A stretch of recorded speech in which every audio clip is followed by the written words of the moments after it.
I am a college student at the College of the Florida Keys, a small school tucked away on Stock Island, just a short drive from the heart of Key West.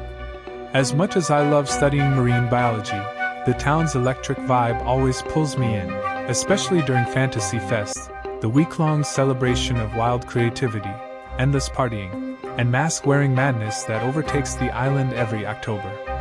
Every year, Duval Street transforms into a surreal world of color, eccentric costumes, and eerie, otherworldly characters. People come from all over the country to experience the mayhem. Tourists from Boston, Texas, California, and everywhere in between flood the streets like a raucous river of masked faces. It's a sensory overload, a kaleidoscope of sights and sounds that both exhilarates and unnerves. It was during this year's Fantasy Fest, with the sky bruised pink by the setting sun, that I was drawn to a small, dimly lit booth near the Key West Art and Historical Society. There, tucked between stalls selling vibrant paintings of sunsets and pirate paraphernalia, stood a lone figure, the mask maker. His booth was different from the others. No brightly colored signs, no flashing lights, just a row of grotesque, lifelike masks hanging on wooden pegs. They were unlike anything I'd ever seen, intricately detailed with human features, almost too realistic, as though they had been peeled straight from someone's face and immortalized as grotesque art. I found myself standing in front of the booth, mesmerized. The man behind the counter caught my eye. His fingers were long and gnarled, twisted like old tree branches. His eyes, deep-set and gleaming, never left me as I stepped closer. Interested in a mask?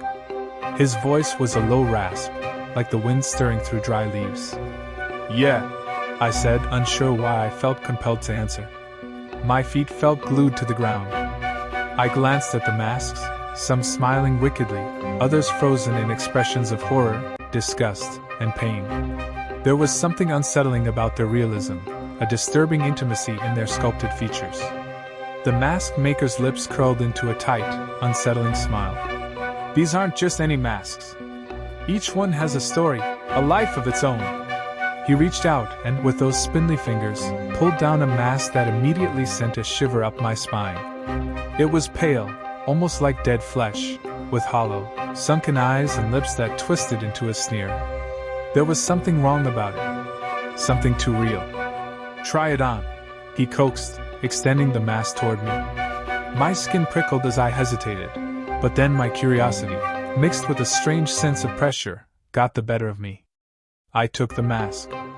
As soon as it touched my hands, I felt something. A slight tremor, like a low hum vibrating through the material. I brushed it off as nerves and slowly raised the mask to my face. The moment it slipped over my skin, a chill coursed through my body. It fit perfectly, too perfectly. I looked into a cracked mirror propped up against a food stall selling conch fritters just a few feet away. My breath hitched. The mask wasn't just sitting on my face, it was my face. I tugged at it, panicking as I realized the edges had melded with my skin. I pulled harder, but it wouldn't budge. The sensation of tightness grew unbearable, like it was fusing to me. I stared at my reflection, horror rising like bile in my throat. My face, if I could even call it that anymore, had started to change. My skin was decaying, rotting before my eyes. Dark patches of decomposing flesh spread across my cheeks, my nose caving inward as if I had been dead for weeks. The stench of death hit me, pungent and overpowering. It was a smell that would forever haunt my memory, a constant reminder of the grotesque transformation I was undergoing.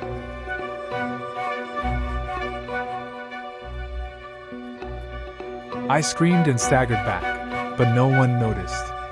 The revelers continued laughing and drinking, their masks turning their attention inward, away from the horror happening to me. It was as if I had become invisible, a grotesque phantom in a sea of revelry. My hands clawed at my face, tearing into what was now rotted flesh. It was no longer a mask, it had become a part of me, a grotesque transformation I couldn't escape. My fingers dug deep, feeling the soft, putrid flesh give way, pulling pieces off like wet paper. The touch was both horrifying and strangely familiar, like I was tearing away at a long-forgotten part of myself. As I collapsed against the stall, a voice pierced through the chaos of my mind. "It suits you," the mask maker's voice whispered from behind me. He stood there, his smile wider, more malevolent than before. His eyes gleamed with an unnatural light as if feeding off my fear. Why is this happening?" I gasped, my breath coming in ragged bursts. I felt my heart racing as if it were trying to escape my rotting body. The sensation was agonizing, a constant reminder of my dwindling humanity. "The mask doesn't just hide you," he said softly, stepping closer. "It reveals who you truly are." His words were like a chilling revelation, a dark truth I was forced to confront. It was as if he had peered into the depths of my soul and found something monstrous, something I had desperately tried to bury beneath layers of normalcy and academic pursuits. I struggled to stand, desperate to escape, but my body felt foreign, numb, decayed. Every movement sent waves of pain rippling through me, and my vision began to blur as if my very essence was slipping away. The people around me blurred into grotesque shapes, their laughter distorting into something monstrous. It felt as if the very fabric of reality was tearing at the seams. I had to get away. My feet stumbled beneath me as I turned and ran as fast as my decaying legs would carry me. The festival doors didn't even flinch as I pushed past them, as though I were invisible. My body stumbled, a grotesque parody of human movement, each step a testament to the decay consuming me. I looked down at my hands, if you could even call them hands anymore. My flesh had sloughed off, leaving bone and sinew exposed. I felt the wind whip through the gaps in my decomposing form, a chilling reminder of my vulnerability. The stench of decay clung to me, a macabre perfume that permeated everything around me. I collapsed against a brick wall, gasping for air I no longer needed. My breath rattled like dry leaves in my throat, a weak and pathetic sound in the face of my impending doom. I tried to think, to clear my mind, but my thoughts were clouded by an overwhelming sensation of decay, of death. It was a constant gnawing feeling, a cold hand clutching at my fading consciousness. Then I heard footsteps. Slow, deliberate. Footsteps that echoed in the silence of my crumbling mind. The mask maker emerged from the shadows, his smile still fixed on his face, his eyes glimmering with cruel amusement. "You can't run from what you are," he said. "The mask reveals your true nature, the darkness that lies beneath the surface." His voice was a silky whisper, laced with a chilling satisfaction. He approached me slowly, each step a deliberate torment. My body was failing, my muscles aching beyond endurance.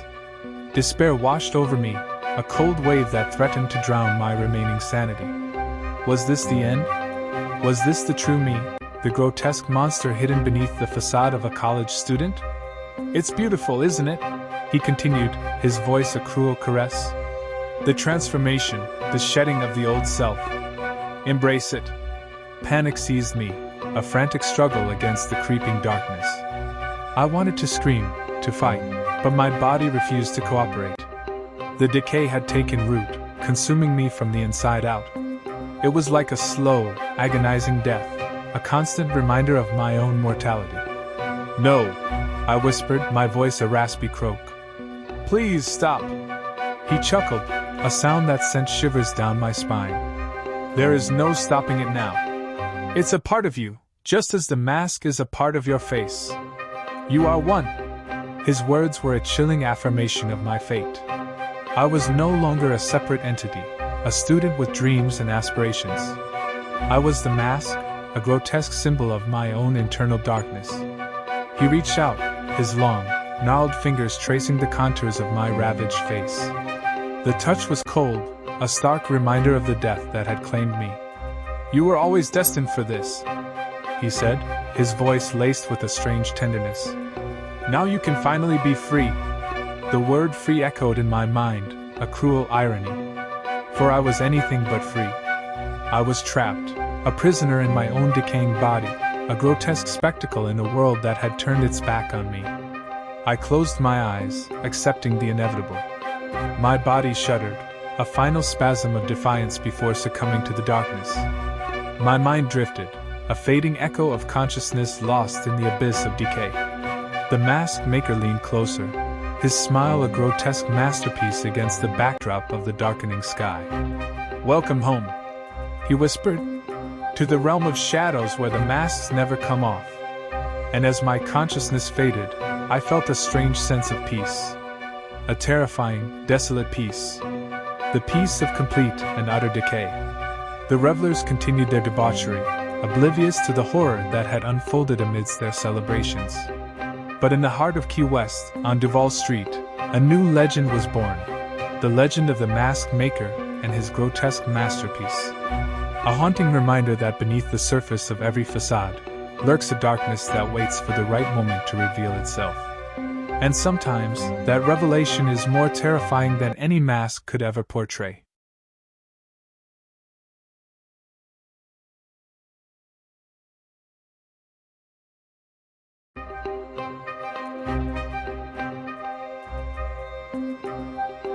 I never imagined a vacation to Key West, a place synonymous with sun-kissed beaches and laid-back vibes, would morph into a nightmarish descent into the abyss of pure terror.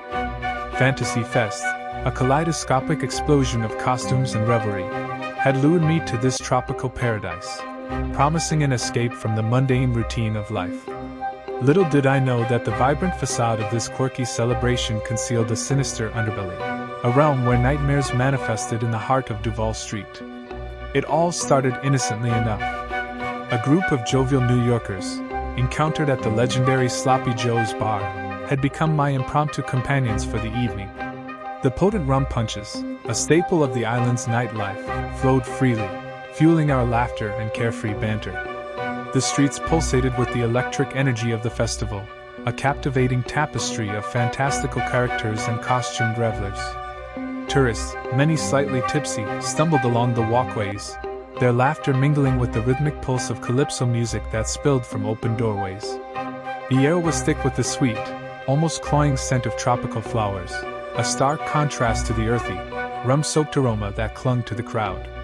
The allure of the unknown led us down a series of labyrinthine alleys, narrow passageways that branched off from the main thoroughfare of Caroline Street. We'd convinced ourselves it was all part of the spectacle, a hidden stage for impromptu performances by local artists. The atmosphere shifted, the festive lights of the main street fading into the obscurity of the shadowed alleyways. The air grew heavy, a noticeable chill settling upon my skin despite the humid island air. A sense of unease, a prickling sensation at the back of my neck, began to gnaw at my peace. And then we saw it. A man, bound and gagged, was tethered to a weathered wooden post. His body was slick with crimson, a stark and horrifying contrast to the grime of the alley wall. A woman, clad in a skeletal costume, a mask obscuring her features, was bent over him, carving grotesque symbols into his chest with a wickedly sharp implement. I initially thought it was a performance, a macabre act within the fantastical realm of Fantasy Fest. But the sight of the blood, the viscous, dark red liquid that pooled around his body and seeped into the cracked pavement, shattered that illusion. It was real. Gruesomely, terrifyingly real. My heart hammered against my ribs, a panic drumbeat that echoed the growing sense of dread that tightened its grip on my mind. A cold sweat broke out on my skin, slicking my palms. I wanted to scream, to shout, to run, but my legs felt rooted to the spot, petrified by the sheer horror of the scene unfolding before me. I noticed the blood, my own shoe sinking into a spreading puddle of the man's lifeblood. The acrid scent of iron filled the air, a metallic tang that mingled with the sweet perfume of the tropical blossoms. It was a sickening, visceral reminder of the brutal reality of the situation.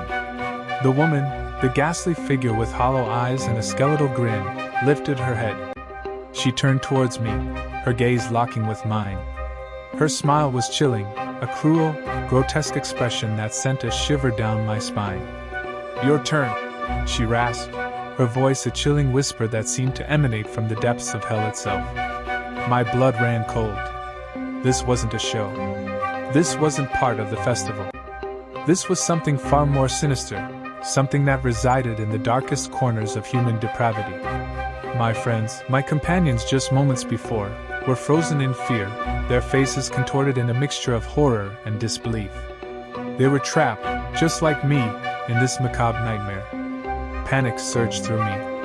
I stumbled backward, my foot catching on a loose brick, sending me sprawling onto the damp ground.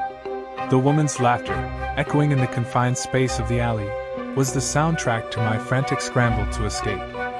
My hands found purchase on the rough brick wall, my fingers digging into the mortar. I pushed myself up, scrambling to my feet, a torrent of adrenaline coursing through my veins. I had to get out. I had to escape this horror. "Run!" I yelled, my voice hoarse and filled with terror. My words were a desperate plea, a frantic attempt to break the spell of fear that had paralyzed my companions. They reacted, the shock turning into a primal instinct to flee. We dashed out of the alley, our footsteps echoing in the silence, the woman's chilling laughter fading behind us. We burst back onto Caroline Street, the vibrant chaos of the festival a stark contrast to the gruesome scene we just witnessed. The music, the laughter, the festive ambience, it all seemed grotesque, a macabre mockery of the terror we just escaped. We didn't stop running until we reached the relative safety of the main drag, the bustling crowd a shield against the darkness that clung to us like a shroud. We sought refuge in a small, dimly lit bar, the harsh fluorescent lights a stark contrast to the shadowed alley. We huddled together, the warmth of the stale air a flimsy buffer against the icy grip of fear. The normalcy of the bar, the clinking of glasses, the snippets of conversations, it was all a surreal backdrop to our shaking bodies, our racing hearts. The details of the night blurred into a chaotic jumble of images and sounds. The woman's skeletal mask, the man's blood, the chilling words, her laughter. They haunted my every waking moment, replaying in my mind like a gruesome film reel. Days turned into weeks, and the incident gradually faded into a recurring nightmare. But the fear remained. The knowledge that something monstrous lurked beneath the surface of the seemingly carefree island. The memory of the blood-soaked alley, the woman's grotesque smile, became an indelible scar on my psyche. The authorities, after a hesitant and reluctant investigation, were unable to find any trace of the horrifying scene, dismissing it as a drunken hallucination or a staged performance gone wrong. Yet I knew the truth. The blood, the symbols, the chilling words, it was all real. It was a chilling reminder that darkness can lurk in the most unexpected places, and that the facade of normalcy can hide terrifying realities. Key West, once a symbol of carefree relaxation, became a potent symbol of hidden horror. The vibrant colors of Fantasy Fest were forever stained with the crimson of that dreadful night. The memory of the woman's chilling laughter, the haunting echo of her words, "Your turn," remains a constant companion, a reminder that some nightmares never truly fade. Even now, years later, the thought of Duval Street, once a beacon of festive joy, sends a shiver down my spine. I can still feel the cold, damp ground beneath my hands, the chilling touch of fear that gripped my heart, the stain of blood on my shoes. The grotesque spectacle of Fantasy Fest, forever tainted by the horrifying truth hidden within its jovial facade, became a harrowing reminder that some festivals conceal a darkness that few ever witness. And those who do, carry the burden of that darkness with them, forever.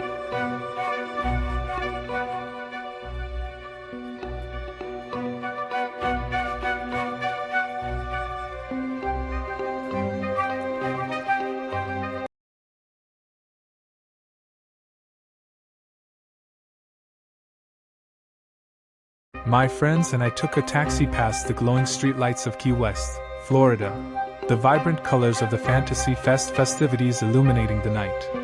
The streets were alive with revelers in elaborate costumes, laughter echoing in the air. But as we turned onto a deserted side street, the scene transformed. The carnival appeared like an abandoned fairground, a haunting echo of the vibrant celebrations, with peeling paint on the rusted Ferris wheel and carousel horses hanging limply, their painted smiles warped and cracked. What once should have been joyous and exhilarating now felt eerie, an unsettling undercurrent of something darker lingering in the air. The acts were not the jubilant performances of Fantasy Fest. They were something far more sinister. The first performance featured a woman with skin that was an unnatural shade of pale, almost translucent. She stood on a makeshift stage, a spotlight illuminating her gaunt figure against the backdrop of flickering carnival lights. Instead of feathers and sequins, she wielded a small, wickedly sharp knife, carving intricate patterns into her arms with grotesque precision. Each cut drew gasps and cheers from the crowd, a symphony of dark pleasure echoing through the night. Blood bloomed against her pallid flesh, creating a macabre tapestry that sent shivers down my spine. My stomach churned, dread twisting like a knot inside me. This wasn't entertainment. It was a ritual, a perverse spectacle that tapped into some hidden corner of human desire. The crowd, a blend of locals and tourists, seemed to revel in the violence, their faces illuminated by the flickering lights, a chilling blend of excitement and morbid curiosity. They were feeding off the suffering, their hunger insatiable, mirroring the wild spirit of Fantasy Fest but twisted into something grotesque. My friends, initially shocked into silence, soon found themselves captivated, their horror morphing into morbid curiosity.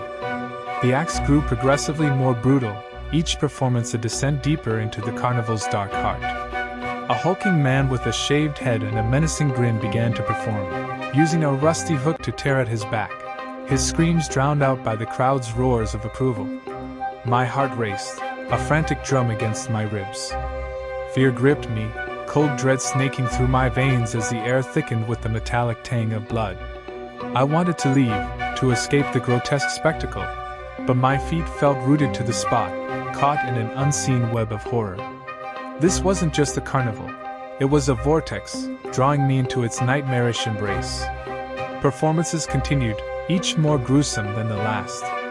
A young woman with a grotesque smile began hammering nails into her hands, her cries muffled by the crowd's ecstatic shouts.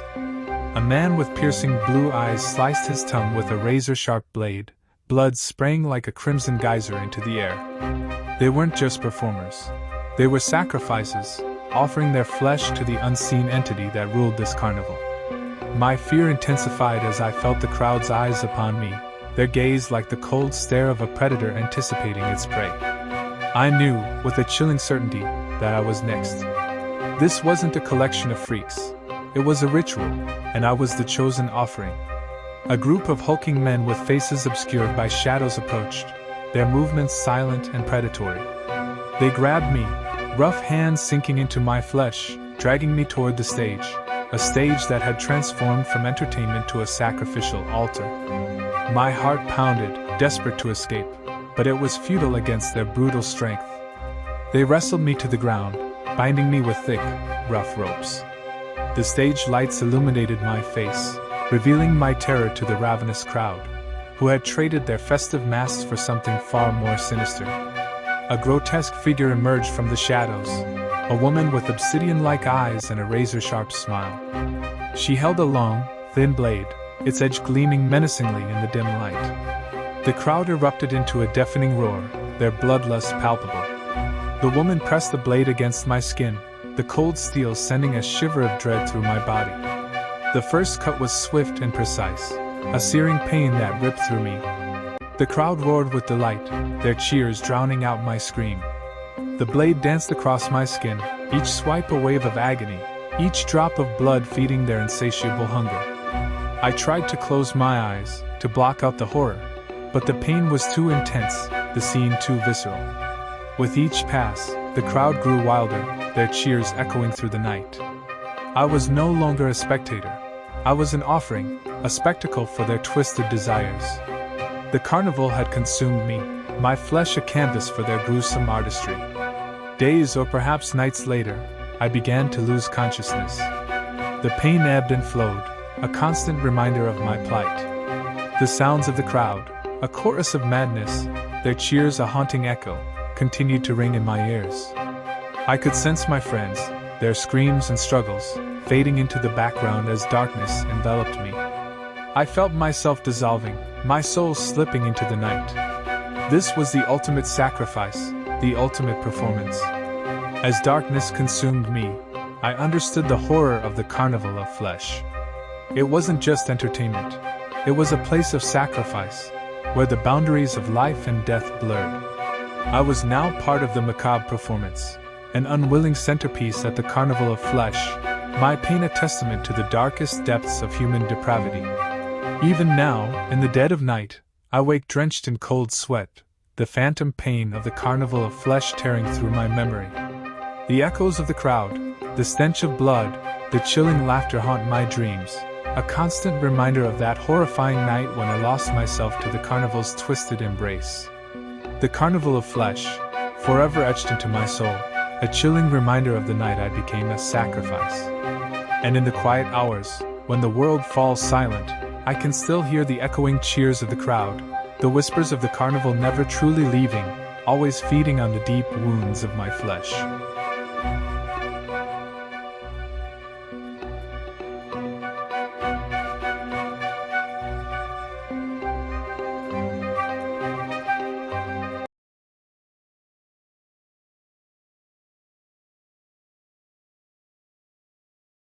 I had been in Key West for Fantasy Fest, drawn in by the wild celebrations and the electric atmosphere that pulsed through the streets. As I wandered through the throngs of revelers, soaking in the vibrant costumes and lively music, I stumbled upon a dark alley off Duval Street. The sounds of laughter and merriment faded as I was pulled into the shadowy depths by an irresistible curiosity. A flickering neon sign, barely clinging to life, read, "The Devil's Masquerade," promising a party like no other, a promise that sent a shiver down my spine even as it ignited a spark of excitement within me. The alley was a stark contrast to the vibrant spectacle of the main street. The air hung heavy and still, devoid of the sweet scent of tropical flowers and salty sea breeze.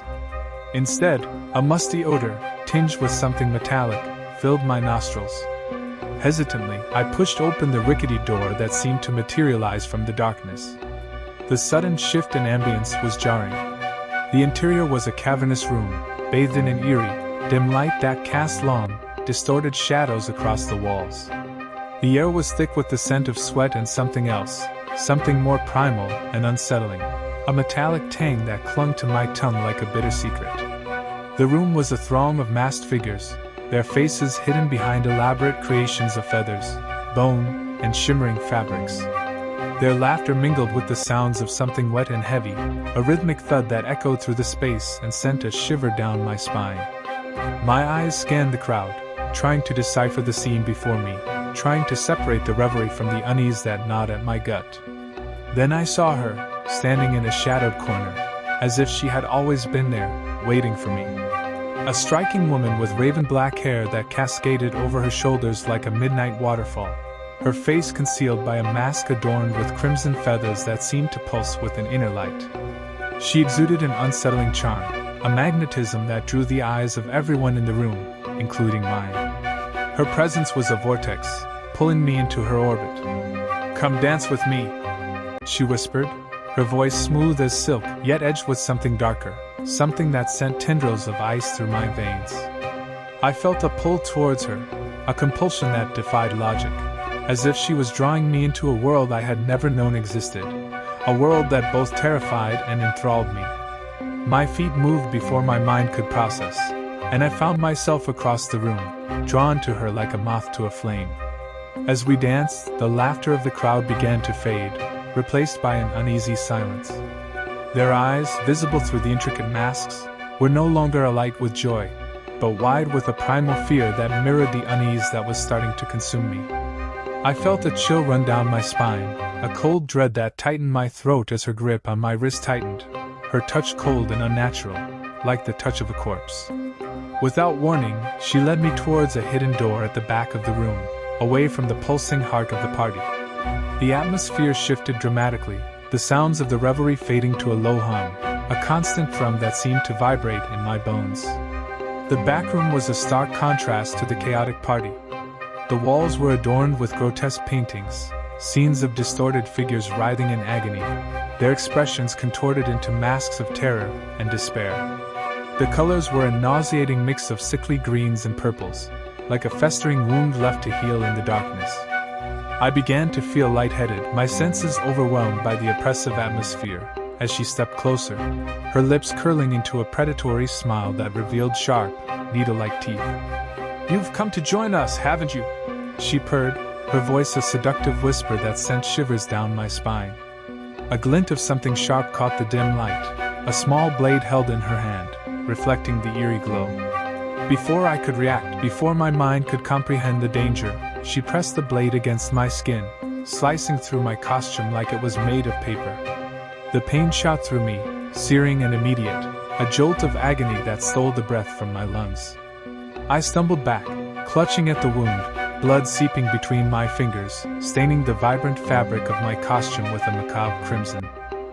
"You'll make a beautiful addition to the collection," she hissed, her eyes gleaming with an unsettling excitement as I gasped for air, struggling to find a coherent thought in the chaos that had overtaken my mind. The others began to gather around, their masks reflecting a mix of horror and morbid fascination, a twisted audience to my suffering. The rhythmic thudding had grown louder, closer, a morbid soundtrack to my growing terror. I realized then that this was no mere party. It was a dark ritual, a macabre spectacle, and I was the offering, the unsuspecting sacrifice. With a sudden surge of adrenaline, fueled by the sharp sting of pain and the overwhelming sense of dread, I broke free from her grasp, scrambling back towards the main room, desperate to escape the suffocating atmosphere of the back room, desperate to escape the clutches of the woman and her ghastly companions. But the laughter, the sound that had initially drawn me in, had morphed into something monstrous, something that clawed at my soul. The masks, once whimsical and extravagant, were now grotesque, demonic, their painted smiles revealing sharp, jagged teeth. As I pushed my way through the crowd, desperately trying to find a way out, I felt hands clawing at me, pulling me back into the nightmare, their touch cold and clammy, like the touch of death itself. The woman's voice echoed in my ears, taunting me, a venomous whisper that promised my demise. "You'll never leave," she hissed. "Our dance has only just begun." Fear, cold and sharp, pierced through my heart like a shard of glass. I fought with a primal instinct to survive, pushing past the grotesque figures, their eyes alight with a chilling hunger. Their laughter, a symphony of madness, echoed around me, a constant reminder of my predicament. My body screamed in protest, my lungs burned with every desperate gasp, but I kept moving, propelled by a terror that fueled my every action. I stumbled through the crowded room, past grotesque figures whose faces were contorted in macabre grins, whose eyes gleamed with a predatory hunger. Their hands snaked out, grasping at me, pulling me back into the heart of the nightmare. Each touch sent a shiver of revulsion through my body, a reminder of the chilling reality of my situation. The exit seemed impossibly far away, a beacon of hope in the encroaching darkness. But with every step, the darkness seemed to tighten its grip, pulling me deeper into the heart of the madness. The woman's laughter, a chilling melody of despair, echoed through the room, weaving a tapestry of terror that threatened to consume me. I pushed past another masked figure, his touch sending a wave of nausea through my body. His eyes, visible behind a mask of bone and feathers, were filled with a chilling hunger, a hunger that promised a slow and agonizing end. I could feel the warm liquid of my wound seeping through my costume, a constant reminder of the danger I was in. The air grew thick with the scent of blood and sweat, a cloying odor that filled my lungs, making it hard to breathe. The rhythmic thudding grew louder, closer, a constant reminder of the horrors that awaited me. My heart hammered against my ribs, a frantic drumbeat that echoed the growing terror in my soul. I stumbled towards the entrance, the light from the outside beckoning me like a guiding star. But even as I neared the escape, I could feel the woman's presence, her icy touch, her haunting laughter. She was like a shadow, a specter that clung to my heels, promising a slow and agonizing end. The door seemed impossibly far away, a distant dream in the nightmare that had enveloped me. I could feel the hands of the masked figures clawing at my back, their touch cold and clammy, like the touch of death itself. Their laughter echoed around me, a symphony of madness that threatened to consume me. Finally, I burst through the doorway, stumbling into the cool night air. The vibrant lights of Duval Street were a jarring contrast to the darkness I had just escaped. But even as I breathed in the sweet scent of the sea and the tropical flowers, I could feel the woman's presence, her chilling laughter echoing in my ears. I knew that I had escaped her clutches, but I would never truly be free. The devil's masquerade had left an indelible mark on my soul, a reminder of the horrors that lurked beneath the surface of the vibrant facade of Fantasy Fest. I never looked back, never dared to revisit Key West, forever haunted by the memory of the crimson feathers, the chilling laughter, and the woman who promised a dance I would never forget. The memory of her touch, cold and unnatural, would forever be etched into my skin, a constant reminder of the night I danced with the devil and escaped with my life, but not my sanity.